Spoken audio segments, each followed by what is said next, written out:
On pourrait se croire ici dans l'atelier d'un alchimiste, non pas pour changer le plomb en or, mais pour refaire un trésor en plomb. Le renouveau de Notre-Dame se joue en partie dans ce chaudron et sa potion presque magique.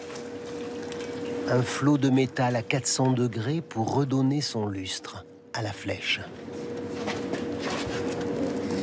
La fonderie Huguenin en Lorraine entretient ce savoir-faire devenu rare, le coulage au plomb sur sable. Technique venue du fond des âges pour faire naître des œuvres, uniques à chaque fois. Nous, on veut qu'elle soit creuse, puisqu'une pièce comme ça en plomb pleine, ça fait 100 kilos. Nous, là, on est à un peu moins de 30, je crois qu'on a 26 kilos en moyenne. Donc ça, c'est fait grâce à un noyau. Le noyau, il est là. L'intérieur est rempli de sable. Vous voyez le sable, il est quand même très friable. Et un petit défaut qu'il a, c'est qu'il est trop malléable. Donc là, si je laisse tomber la pièce, elle se tord, elle est foutue. Au total, 2000 pièces seront ainsi coulées pour les ornements de la flèche. Une profusion de fleurons, de crochets, de grappes, décors floraux, gargouilles et même des statues de grands-ducs et de griffons qui sont la signature de Notre-Dame. Le plomb, mou par nature et donc facilement façonnable, est utilisé depuis l'Antiquité. Si on veut conserver nos monuments dans l'état où ils sont, je pense qu'il faut garder le plomb. Voilà. Si on est protégé, si on est bien orienté sur la fabrication et la pose du plomb, en fait, on risque pas grand-chose. Masque contre les émanations toxiques pendant la soudure. Combinaison et gants obligatoires. Légèrement chauffées pour faciliter le travail, les tables de plomb sont ensuite martelées au battoir.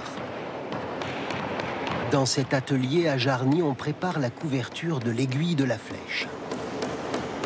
Le plomb vient se plaquer sur la structure de bois pour lui faire un habit sur mesure. On fait une grande répétition de la pose de la couverture de manière à limiter au maximum le temps d'intervention sur site. Pour ceux qui avaient travaillé sur la cathédrale avant l'incendie, c'est une plaie à vif qui se referme.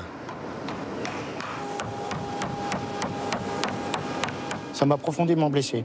J'ai mis 2 ans avant de pouvoir y retourner. Donc prochainement, on ira poser toutes ces tables avec le cœur et l'âme des couvreurs qu'il y a ici. Leur temps est maintenant venu sur le chantier. Après l'érection de la charpente, la pose du coq et de la couronne, c'est au tour des couvreurs d'entrer en action. Ils commencent par le haut et vont descendre petit à petit.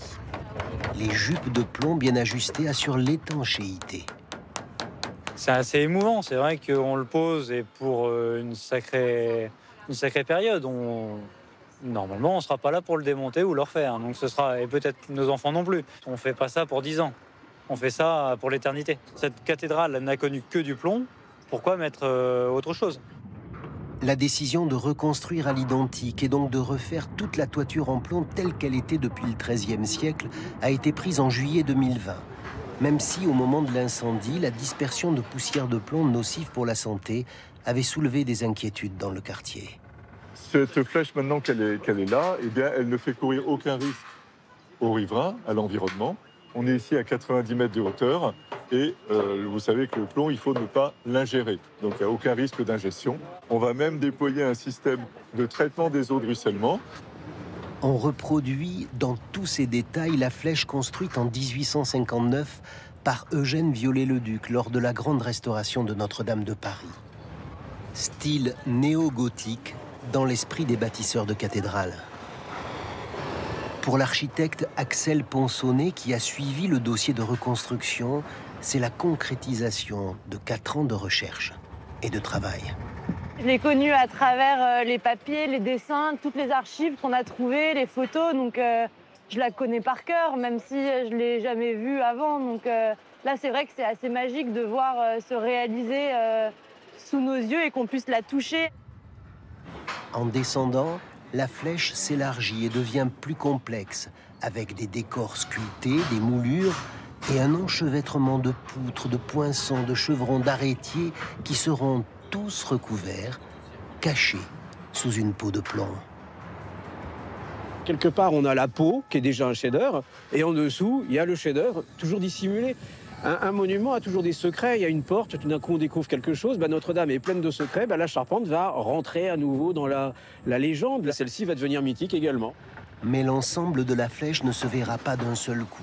La seconde peau d'acier, celle des échafaudages, sera retirée petit à petit, comme si à l'intérieur le trésor devait toujours se laisser désirer.